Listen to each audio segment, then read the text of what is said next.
Hi friends, मैं हूं BK Singh और आप देख रहे हैं शाही पाठशाला। बिहार शिक्षक भर्ती परीक्षा को लेकर के मैं आज उपस्थित हुआ हूं। जितने भी हमारे बिहार शिक्षक भर्ती परीक्षा के अभ्यर्थी हैं, एस्पिरेंट्स हैं, सबों के मन में बहुत सारी दुविधाएं, बहुत प्रकार की कन्फ्यूजन पैदा हो गया है। विद्यार्थियों को खासकर यह समझ नहीं आ रहा है कि अब क्या करना चाहिए, कैसे परीक्षा क्लियर होगा। परीक्षा भी बीपीएससी के द्वारा लिया जा रहा है, किसी छोटे मोटे आयोग के द्वारा लिया जाता तो कुछ सोचा जा सकता था, लेकिन परीक्षा भी किसके द्वारा लिया जा रहा है तो बीपीएससी के द्वारा, बिहार पब्लिक सर्विस कमीशन के द्वारा। तो संशय होना, दुविधा होना लाजमी है, लेकिन दुविधा की यहाँ पर ज़्यादा ज़रूरत नहीं है क्या कि बहुत सारे लोगों ने अलग अलग संस्थान से बीएड की डिग्री खरीद ली, या फिर यूँ कहें कि हल्का फुल्का उसमें मेहनत करने के बाद आपने डिग्री प्राप्त कर लिया। तो अब बीपीएससी के द्वारा परीक्षा देना यह टफ लग रहा है, कठिन लग रहा है। कैसे होगा? यह ज़्यादा कठिन नहीं है, डरने की ज़रूरत नहीं है, घबराने की ज़रूरत नहीं है। आप यह कर सकते हैं। करेंगे कैसे? इसी बातों की चर्चा के लिए मैं यहाँ पर उपस्थित हुआ हूँ कि क्या करना है और क्या नहीं करना है। नहीं क्या करना है यह भी बहुत महत्वपूर्ण है, क्योंकि जो नहीं करना वो करने में आप टाइम वेस्ट कर देंगे तो जो करना चाहिए वो नहीं कर पाएंगे। बहुत सारे पुस्तकें बाजार में आ चुकी है, क्या पढ़ना है, कौन सा अच्छा होगा, किससे क्वेश्चन आएगा, किससे नहीं आएगा, इस बात की दुविधाओं में लोग फंसे हुए चक्कर में हैं। तो मैं जो बात बोल रहा हूँ ध्यान से सुनिएगा, और इससे ज़्यादा सटीक, इससे ज़्यादा सुंदर और कुछ हो ही नहीं सकता है। आप लोगों को क्या करना है, क्योंकि सिलेबस आप लोग बहुत अच्छे तरह से देख चुके होंगे, समझ चुके होंगे, इस उम्मीद के साथ मैं यहाँ पर बोलना शुरू कर रहा हूँ। जैसा कि आप लोग जानते हैं कि पहला प्रश्न जो है कि 100 नंबर का होगा, वह भाषा से रिलेटेड होगा। भाषा से रिलेटेड होगा, उसमें 25 नंबर के अंग्रेजी के प्रश्न होंगे। बाकी जो भाषा आप चयन करेंगे, जैसे हिंदी, जैसे उर्दू, जैसे बांग्ला, जैसे मैथिली, जिस भाषा को भी आप चयन करेंगे उस भाषा के 75 नंबर के प्रश्न पूछे जाएंगे।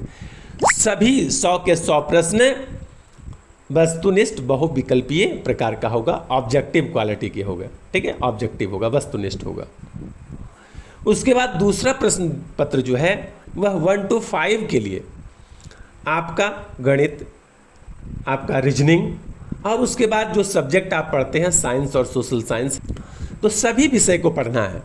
अब है कि इतना सिलेबस तो पहले मैंने कभी पढ़ा नहीं, अब कैसे तैयारी हो गई, इसी बात को तो चिंता आपको सता रहा है। लेकिन चिंता की कोई बात नहीं, आपके लिए कोई भी मार्केट का बुक या प्रैक्टिस सेट मैं नहीं समझता कि उतना अच्छा होगा जितना अच्छा कि आप बिहार टेस्ट बुक लेकर के, एनसीईआरटी का बुक लेकर के घर में बैठकर पढ़ना शुरू कीजिए।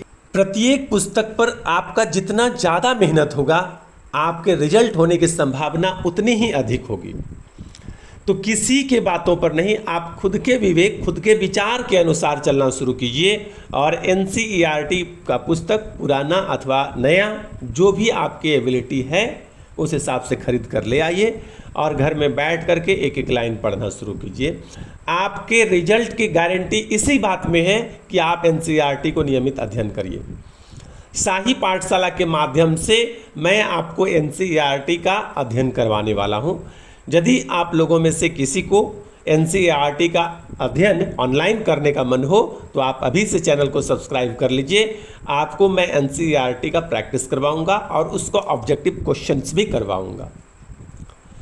इससे अच्छी तैयारी कोई हो ही नहीं सकता है। चाहे खुद से विचार कर लीजिए या किसी अच्छे एस्पायरेंट से पूछ सकते हैं। यहीं पर आपको यह मेहनत निरंतर करते रहना है। सहयोग के लिए शाही पाठशाला यूट्यूब चैनल आपके साथ होगा। आज से ही चैनल को सब्सक्राइब कीजिए और नियमित रूप से यूट्यूब चैनल के साथ बने रहिए, और जो कुछ भी नोटिफिकेशन आज के बाद आएगा वह शाही पाठशाला के माध्यम से भी आपको सूचना दिया जाएगा। एनसीईआरटी का प्रैक्टिस करना है, और एनसीईआरटी से रिलेटेड जो भी ऑब्जेक्टिव क्वेश्चन बनने वाला होगा वो मैं हैंड रिटन में आपको करवा दूंगा। क्योंकि टाइपिंग की सुविधा मेरे पास बहुत अच्छी नहीं है, इसलिए मैं आपको हो सकता है कुछ मैटर टाइपिंग भी करवा के प्रोवाइड कराऊं, और कुछ मैटर नहीं होगा तो मैं हैंड रिटन में प्रोवाइड करवा दूंगा।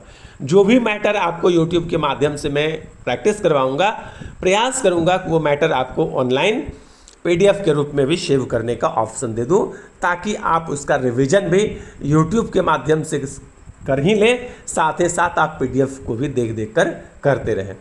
तो इतने सारे सुविधाओं को प्राप्त करने के लिए आप अभी से शाही पाठशाला YouTube चैनल को सब्सक्राइब कर लें और नियमित रूप से बने रहें और शिक्षक भर्ती बहाली में NCERT पुस्तक को प्रैक्टिस करिए, खुद से भी और YouTube चैनल के माध्यम से भी।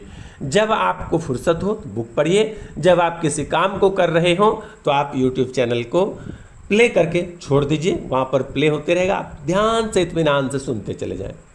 बस यह 2 विधियाँ आपके लिए आपके एग्ज़ाम को सफल कराने में बहुत ही कारगर सिद्ध होगा। उम्मीद है कि हमारा सलाह आपको पसंद आए। बने रहिए शाही पाठशाला के साथ। धन्यवाद।